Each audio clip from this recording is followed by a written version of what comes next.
నిరాశ పెరిగింది. కారణం ఏంటంటే మన కార్యకర్తలు పనిచేశారు, ఇంకా చేయాల్సి చాలా ఉన్నాయి.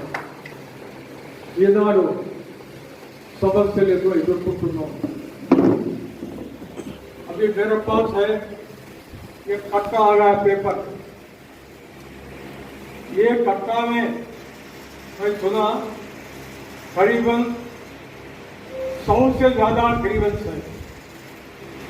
అంటే in one branch of course Kadiri branch could be some people also or Chhattisgarh also are from Nandyal. In one meeting there are more than 100 grievances. You imagine how the grievances are growing. Handicapped sections, computed kilometers not paid, periodic problem,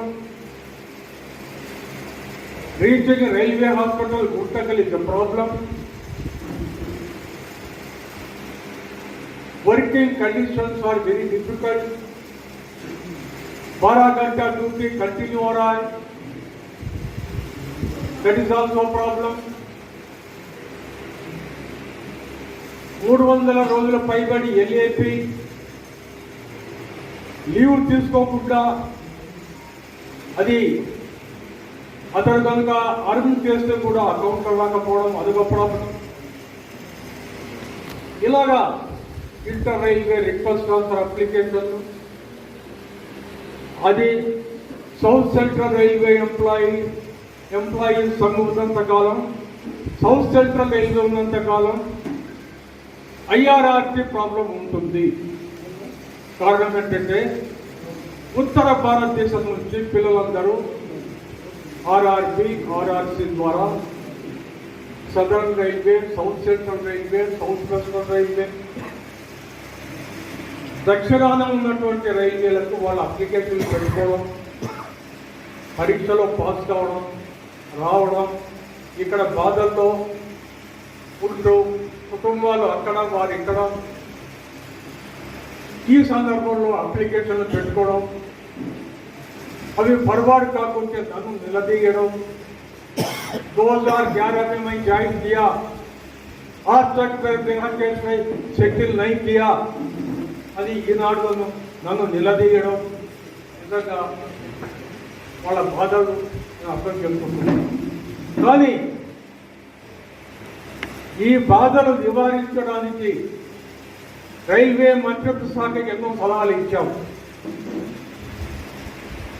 తెలివి తక్కువ railway board, మూర్ఖపు కేంద్ర ప్రభుత్వంతో నేను పోరాటం చేయాల్సిన పరిస్థితులు వచ్చాయి.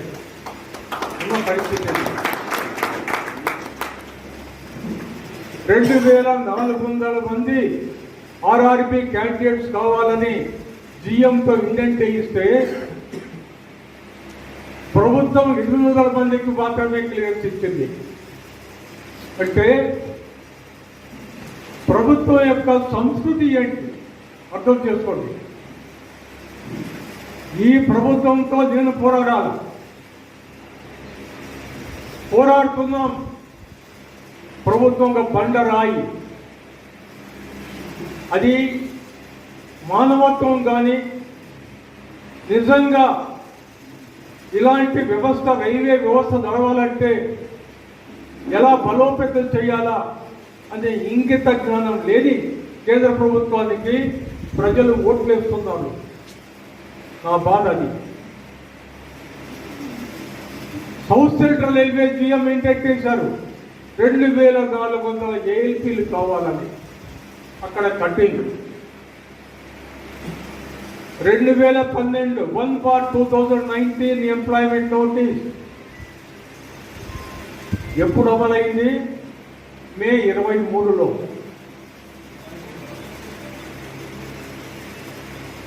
కూటమి ప్రభుత్వం అంటాం, కేంద్ర ప్రభుత్వం అంటాం. చూడండి ఎలా ఉన్నాయో, అర్థం చేసుకోవాలి. మనము ప్రభుత్వాన్ని గద్దెదించే శక్తి మనకు లేదు, మన సంఖ్య తక్కువ. మన కుటుంబాలు పిల్లలు కలుపుకుంటే కూడా 1,000,000 మంది ఉంటారు. 142 కోట్ల జనాభాలో మనం ఎక్కడ ఇలాంటి పరిస్థితులు ఉన్నాయి.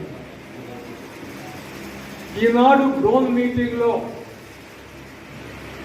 కార్యకర్తలు కార్మికులు ఇచ్చిన సమస్యలన్నీ కూడా ప్రతిదీ కూడా న్యాయమైన డిమాండ్. కానీ న్యాయమైన డిమాండ్ను పరిశీలించేటువంటి నిజాయితీ కేంద్ర ప్రభుత్వానికి లేదు. నేను పడే అవసరం చెప్పలేదు. ఢిల్లీ మహానగరంలో చలిలో పొల్యూషన్లో ఇంకా చావకుండా బతికున్నాను. నాకున్న పరిస్థితి చెప్తాను. 14 గంటలు పని చేయాలా తప్పదు. నేను చెయ్యాలా పని తప్పదు. ఎన్నో సాధించాం. 86 సాధించింది. సాధించిన ఫలితాలతో లెక్కేస్తే अंत मेजॉरिटी ఇంకా రాలేదు. అబ్దుల్లా గారు आप बहुत अच्छा बात किया, मैं आपको धन्यवाद करता हूँ. जो फलित हम दिए,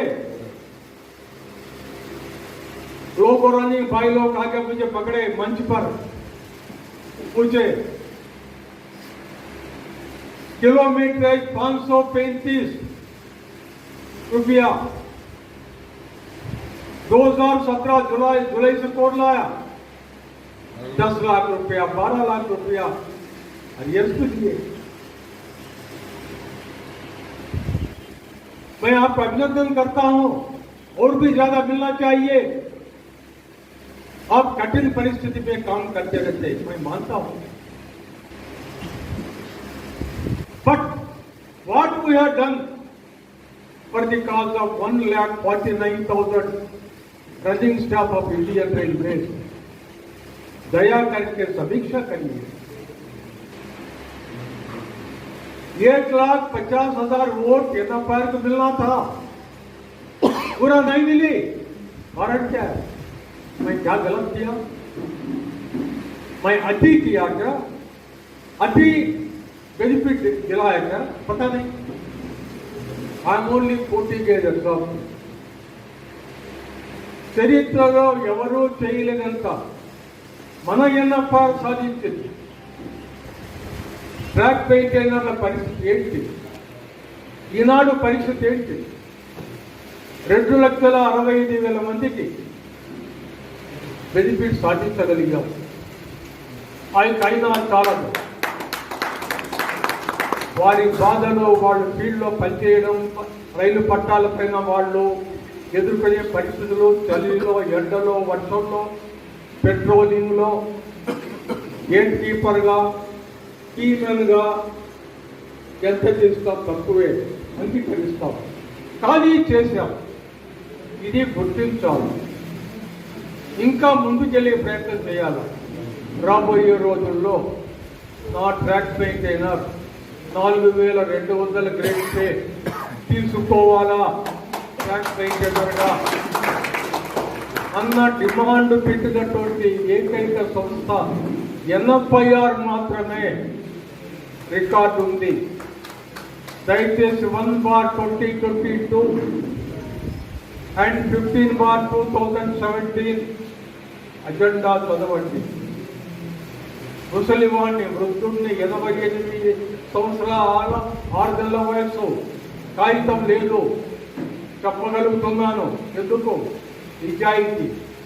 నిజాయితీగా పనిచేద్దాం. ప్రతి కార్యకర్త నిజాయితీగా పనిచేద్దాం. చేసే కొద్ది సమస్యలు పుడతాయి. రైల్వే వ్యవస్థ అలాంటిది. రైల్వే వ్యవస్థ ఎలాంటిదంటే, దేశ సరిహద్దుల్లో సైన్యం ఎలాంటి రిస్క్ ఎదుర్కొంటున్నారో అలాంటి పరిస్థితులు రైల్వేలో 86% రైల్వే కార్మికులు ఫీల్డ్లో పనిచేశారని రైల్వే కార్మికులు ఎదుర్కొంటున్నారు. వాస్తవం. ఎందరో చనిపోతున్నారు ఆన్ డ్యూటీలో, వికలాంగులు అవుతున్నారు. ఈ అంకెలన్నీ కూడా ప్రభుత్వం దగ్గర పెట్టాము. నిజాయితీగా ప్రభుత్వం పరిశీలిస్తే మన సౌత్ సెంట్రల్ రైల్వేలో ఈనాటి పరిస్థితి 11,000 పోస్టులు క్రియేట్ చేయాలి. ఈనాడు ఉన్నటువంటి అసెట్ ప్రకారంగా ట్రాక్ మెయింటైనర్ కానీ, ఈఎస్ఎం కానీ, డీసీఎం కానీ, పిఆర్టీ స్టాఫ్ కానీ, టికెట్ చెకింగ్ స్టాఫ్ కానీ, సిఎన్డబ్ల్యూ స్టాఫ్ కానీ, ఫ్రైట్లో పనిచేసేవారు కానీ, ఆపరేటింగ్ స్టాఫ్ కానీ కనీసం 11,000 పోస్టులు క్రియేట్ చేయాలి. చేయకపోగా ప్రతి సంవత్సరం 2% కట్ చేస్తున్నారు. ఉన్న పోస్టులో 2% రద్దు. ఏం చేస్తారు జీఎం? ఈ జీఎం నిస్సహాయంగా కూర్చున్నాడు. ఆయన చేతుల్లో ఏం లేదు, పై నుంచి ఆదేశాలు వస్తాయి. ఇలాంటి ప్రమాదకర పరిస్థితి ఈనాడు ఉంది.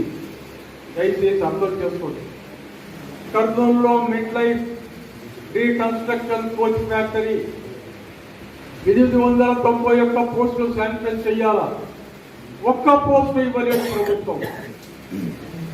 మీరు అనుకుంటున్నారు నేను దేవుణ్ణి, నేను ఇట్లా మ్యాజిక్ చేస్తే పనులు అవుతాయి. నేను ఒక సేవకుడిని, నేను ఒక కార్మిక ప్రతినిధి. ఈ ప్రభుత్వంలో చలనం తేవడానికి ఎంతో ప్రయత్నం చేస్తాను. 24 ఆగస్టు 2024 ప్రధానమంత్రి గారు ఆహ్వానిస్తే నేను పోయాను. నేను అడగలేదు ఇంటర్వ్యూ, ఆయన పిలిస్తే నేను పోయాను జేసీఎం నాయకునిగా. అప్పుడు ఇచ్చారు కాగితాలు. నవ్వుతూ మాట్లాడతాడు, పలకరిస్తాడు, కానీ కాగితం పైన జవాబు లేదు.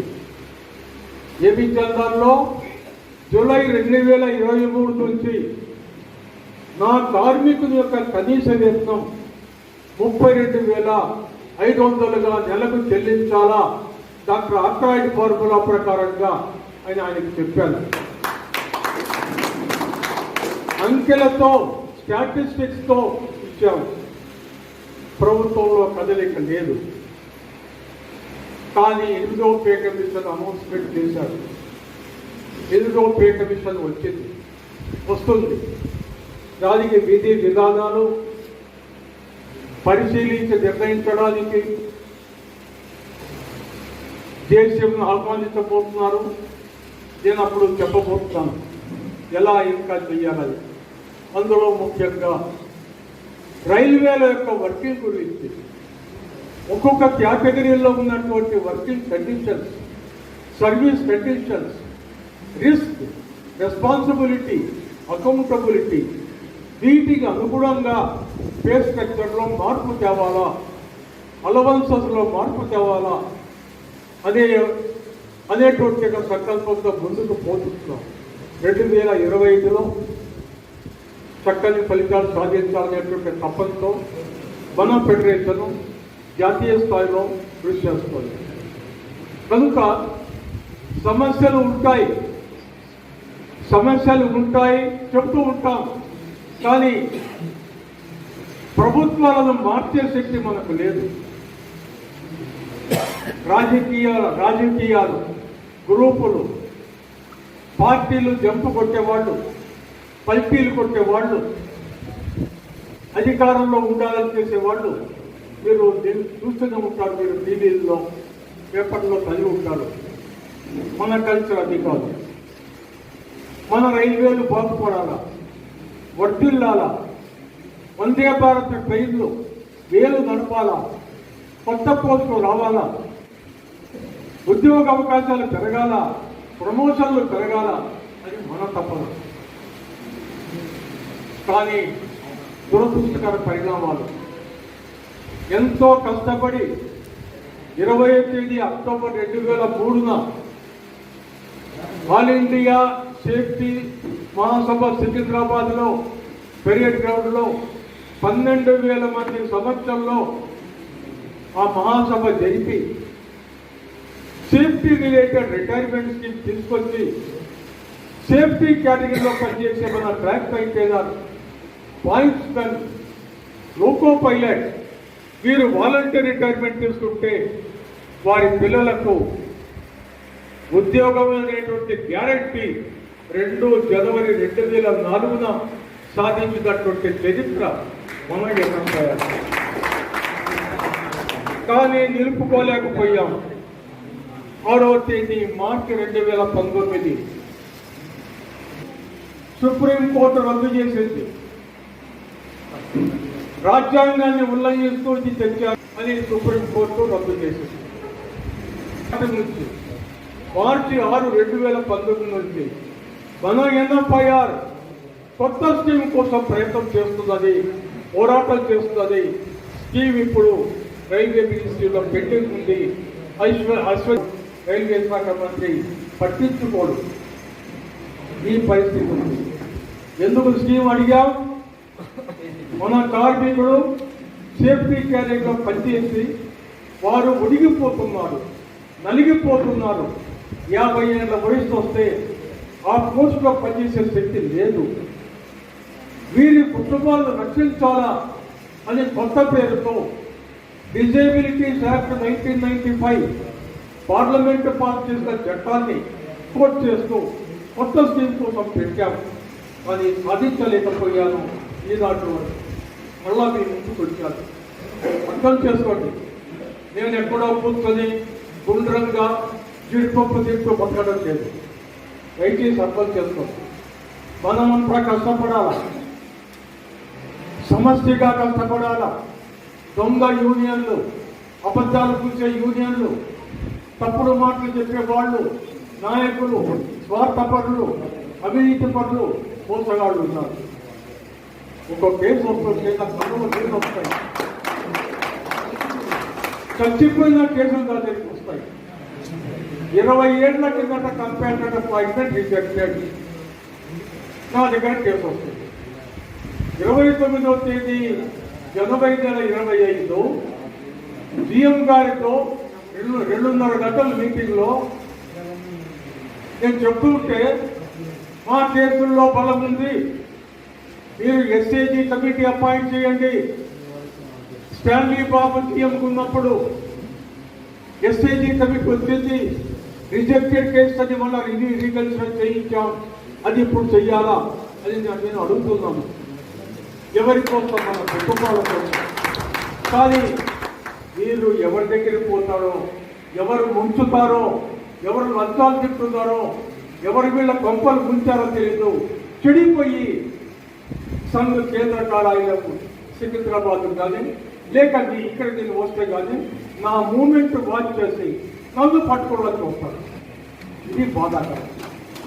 నా బాధ చెప్పుకుంటున్నాను. ఇక్కడ పుట్టాను, ఈ గడ్డలో పుట్టాను, ఢిల్లీలో ఉంటున్నాను. ఎందుకు ఇలా అవుతుంది? 25వ తేదీ జనవరి నెల హుబ్లీ, బళ్ళారి, హాస్పేట్, బెంగళూరు నుంచి వచ్చారు. అక్కడ కూడా ఇలాంటి కేసులు ఉన్నాయి. ముఖ్యంగా గుంటకల్ నుంచి హుబ్లీ ఆ సెక్టర్లో 20 ఏళ్ళు రిజెక్ట్ అయిపోయింది. నేను ప్రతిసారి చెప్పుకుంటాను, చనిపోయిన కుటుంబం దగ్గరికి వెళ్ళినప్పుడు డైరీతో వెళ్ళండి. వెంకటేశ్వర్లు గారు నోట్ చేసుకోండి. సమాధి దండ ఇంపార్టెంట్ కాదు, ఆ కుటుంబాన్ని నిర్మించడానికి ప్రయత్నం చేద్దాం అని చెప్తూనే ఉన్నాను. జయసుధా గారు ఏం చెప్తాం? బాధ क्या राघवेंद्र साहब केस के मेरिट से कैसा करना है? अरुण कुमार जैन जीएम अंतर केस पे मेरिट है, आप फिर रिव्यू करो అని నేను అంటున్నాను. జయసుధ గారు పొందుకున్నారు సమస్య. ఈరోజు మీటింగ్లో కూర్చున్నారు. ఆ రోజే కనుక వచ్చి ఉంటే ఈ జయసుధ గారు ఈనాడు ఈ బాధ పడేవాడు కాదు. సుఖంగా కుటుంబం వడిదిల్లుతూ ఉండేది. నా దుర్భాగ్యం, నేను ఏ జన్మాల నక్షత్రంలో పుట్టానో ఈ కేసులు అన్నీ నా దగ్గరికి వస్తాయి. ఇది నా బాధ. ఒకటి కాదు, ఎన్నో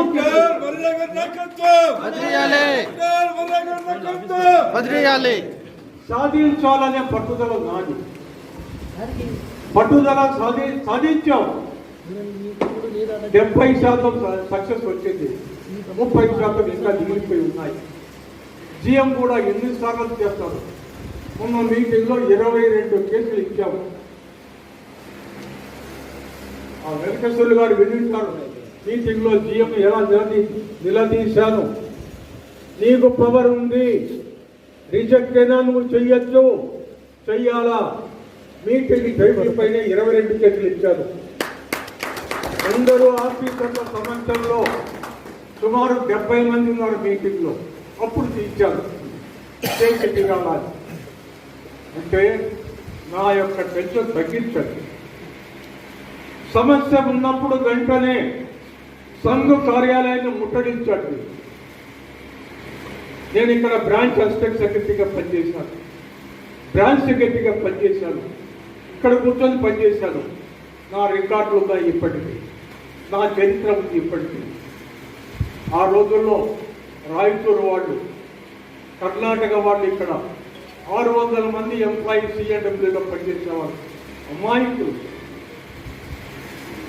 కానీ ఎంత అదృష్టవంతుందంటే 767 మంది కార్మికుల్లో 760 మంది నా వెంట తిరిగి వచ్చేవాళ్ళు, నా వెంట వచ్చేవాళ్ళు. అలాగే నడిపాం. వారి ఆశీస్సులతో ఈ బిల్డింగ్ వచ్చింది. వారు చాలామంది స్వర్గస్థులై ఉండొచ్చు, వారిని మర్చిపోలేరు. ఇది కార్మికుల బిల్డింగ్, నా సొంత ఆస్తి కాదు, కార్మికుల ఆస్తి.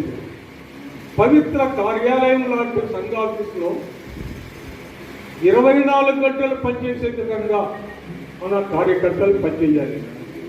నేను వచ్చేటప్పుడు చెప్పడం పోవడం ఇది కుదరదు. నేను చెప్పింది ఏం చేస్తున్నాను. ఇప్పుడు ఓపీఎఫ్ కేసులు కొన్ని సాధించాం. వెంకటేశ్వర గారు చెప్పారు, సార్ మురళీ కృష్ణ, నాగబడి ఇంకా ఉన్నాయన్నారు. పుట్టుకొస్తున్నాయి. నాకు అర్థమే కాదు. 2023 నుంచి మనం కృషి చేస్తాం. ఒకేసారి ఒక కట్ట ఎందుకు రావో తెలియదు. ప్రెసిడెంట్ గారికి ఇచ్చేవాళ్ళని అనుకుందాం, నేను తల బాదుకుంటున్నాను. మరలా అక్కడ స్ట్రగుల్ చేయాలి, ఫలితాలు తేవాలి. చేసిన పేర్లు కూడా నాకు గుర్తున్నాయి. Shaikh Mahaboob loco pilot Raichur OPS కింద 29వ తేదీ జనవరి మీటింగ్లో, ఓపెన్ మీటింగ్లో పిఎన్పిఐపిసిపిఓతో రైటింగ్లో కమిట్మెంట్ సాధించినటువంటి చరిత్ర సౌత్ సెంట్రల్ రైల్వే. అదేవిధంగా గౌతమి గారు chief commercial superintendent Raichur OPS. Subhan గారు వెళ్ళిపోయాడు, ఆకలిపోయాడు, వచ్చాడు బిర్యానీ పెట్టాలి, పెళ్లి కట్టిపోయినాడు బిర్యానీ బిర్యానీ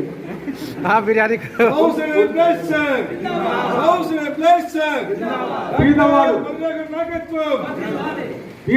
1800 గ్రేడ్ పేలో ఉన్నాడు. మే 25 రిటైర్మెంట్. బతికించాల కుటుంబాన్ని అదే పట్టుదలతో సాధించుకున్నాం. అంటే మనం కర్తవ్యం, ఈ బిల్డింగ్ యొక్క కర్తవ్యం. ఈ బిల్డింగ్ పవిత్రత ఇంకా పెరగాలంటే రాత్రి పగలు పనిచేయాలి. ఎస్ఏ रहमान గారు వింటూ కూర్చున్నారు ఇక్కడ. जवाब मैं आपको अभिनंदन करता हूँ, आप जीते युद्ध में, ये कारगिल युद्ध था आपका, आप जीते, आपको बधाई, I congratulate you.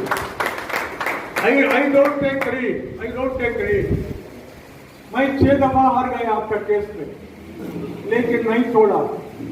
8/2015 railway board का पीएनएम मीटिंग एजेंडा पड़ी है. रेलवे बोर्ड को झुकाया, रेलवे बोर्ड को झुका के अभी लिखित पूर्वक आदेश लाई. इसका फलित मिलेगी आपको 55% पेरियड जोड़ के बैक डेट से रिटायरमेंट का बेनिफिट, पेंशन, ग्रेजुटी इत्यादि आप लाखों रुपया पैसा आपको मिलेगी. ऑर्डर आ गई. ये क्या है? कष्ट करने का बाध्यता मेरा है, सेवा करने का बाध्यता मेरा है. लेकिन मैं एकदम संतुष्ट हो गया. आप जीते. मैं वहां से वेंकटेश्वर जी को फोन किया, बोल दो चिट्ठी का ऑर्डर का कापी भी दे दो. जीएम का चिट्ठी का कॉपी भी मैं दे दिया आपको, ये फाइनली आप कॉपी ले सकते हैं। ఇప్పుడు ఈ కేసు చేశామని మళ్ళా ఏదో పుట్టుకొస్తాయా అనంతపూర్ నుండి, లేక గుత్తి నుంచి, లేదా ఎక్కువ చౌట్ నుంచి మాకు ఇవ్వలేదు 50% అప్పుడు ఇప్పుడు రైమాన్కు తెచ్చారు మాదేంటి అని వస్తారా? వెంకటేశ్వర గారు ఒకసారి ఎంక్వైరీ చేయండి. కనుక ఉంటాయి. నేను సేఫ్ సైడ్ జిఎంకు లెటర్ ఇచ్చాను. Similarly placed cases checkup and grant the benefit of 55%. కనుక పనికి అంతు లేదు, రైల్వే వ్యవస్థలో పనికి అంతు లేదు. ఎంత చేసినా సమస్యలు ఉంటాయి. ఎంఎల్సికి సమస్య ఉంది, ప్రమోషన్ సమస్య ఉంది, పే స్ట్రక్చర్ సమస్య ఉంది. ఇప్పుడు ఇవి इतना मुझे खाना दिया आपको वर्कलोड, अभी सिकंदराबाद जट जाएगा, कल शाम को पहुंचेगा, 9 तारीख रात को दिल्ली पहुंचेगा, 3rd में बैठ के ऊपर काम करता रहेगा. ये सॉल्व करने के लिए मैं प्रयास करेगा. నా పాయింట్ ఏంటంటే సమస్య వచ్చినప్పుడు వారం లోపుగా లేక 3 రోజుల లోపుగా మీరు సమస్యలు south central railway employees fund దృష్టికి తీసుకురావాలి. మా నాయకులు కనుక వినకుంటే ఒక కాపీ సికింద్రాబాదు ఢిల్లీకి పంపచ్చు. ఎలాంటి రెస్ట్రిక్షన్ లేదు, పంపచ్చు. అక్కడ ఉన్న యంత్రాంగం చూసుకుంటుంది. మన అజెండా ఏంటి? సమస్య సాల్వ్ చేయాలి.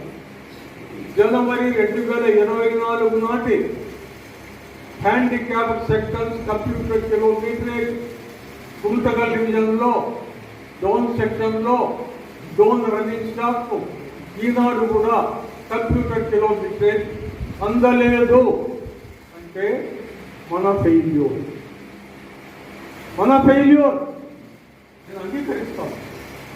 నా నోటీసుకు రాలేదు.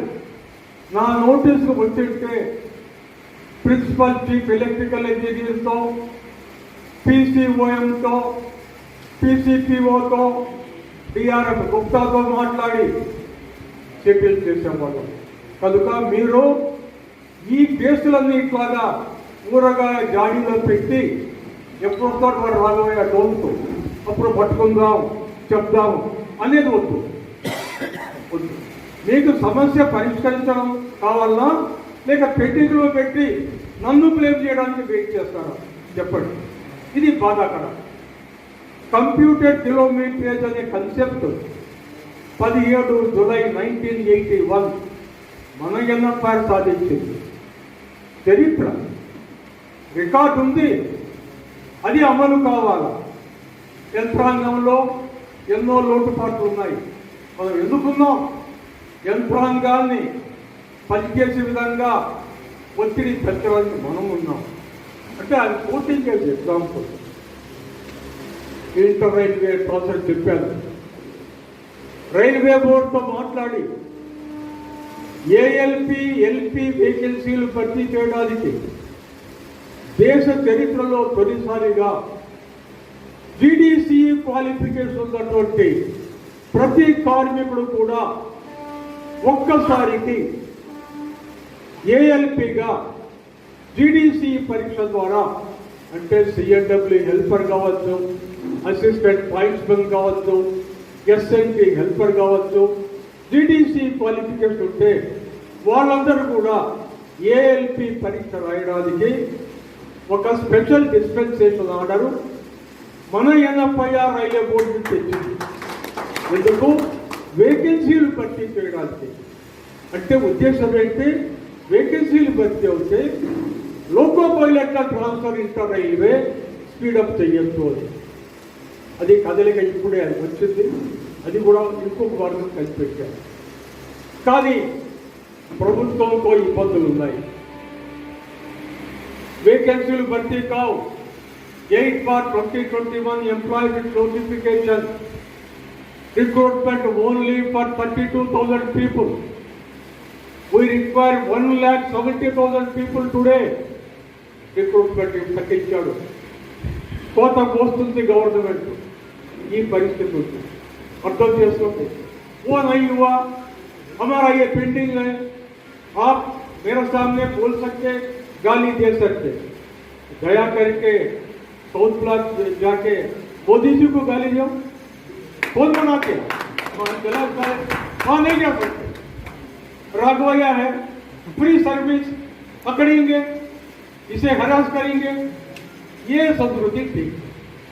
मुझे सहायता दो, सब आइडिया कैसा वेकेंसी भरता, क्या रास्ता निकालना चाहिए. 3,500 మంది లోకో పైలట్ సోదరులను మన సౌత్ సెంట్రల్ రైల్వే నుంచి ఇంటర్ రైల్వే ట్రాన్స్ఫర్ ద్వారా east central railway, WCR, NWR, NR, NER పంపించాం. ఇది మన చరిత్ర, రికార్డు ఉంది. ట్రాక్ పెయిన్ దగ్గరలో పంపించాం. ఎలక్షన్ టైంలో రిలీవ్ చేయించాం 25 మంది ట్రాక్ పెయిన్ కేంద్రాలలో, గుంటకల్ డివిజన్లో. ఇది మన చరిత్ర. కానీ వాడికి కూడా ఓట్లు పోయాయి. వాడికి ఓట్లు ఎందుకు పోయాయో తెలియదు. మనలో లోపం ఉందా, మనలో సరుకు లేదా, మనలో నిజాయితీ లేదా, ఏంటి మనలో లోపం మనం అర్థం చేసుకోవాలి. అవతల వాడు బతికి బట్ట కడుతున్నాడు ఎందుకు, అబద్ధాలు చూపి చేయకుండా. ట్రైన్ మేనేజర్ల ప్యానల్ అమెండ్మెంట్ కోసం నేను రైల్వే బోర్డులో పోరాటం చేస్తుంటే వాడు ఇక్కడ లెటర్ ఇచ్చాడు, సెలక్షన్ పెట్టండి వెంటనే అని.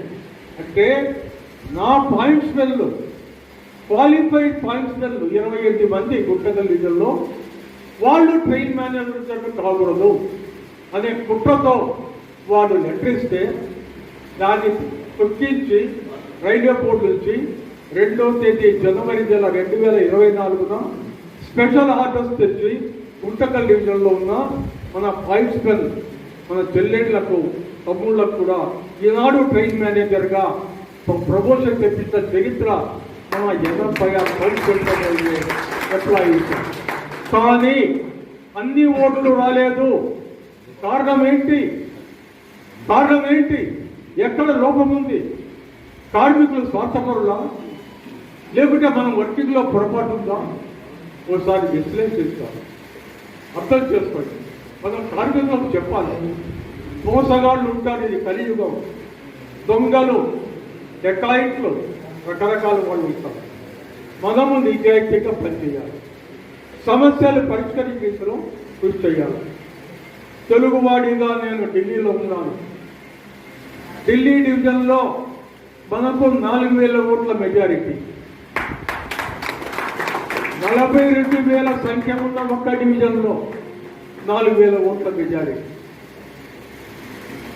గుంటకల్ డివిజన్లో నా అంచెలా 15 వస్తాయనుకున్నాను, కానీ రాలేదు.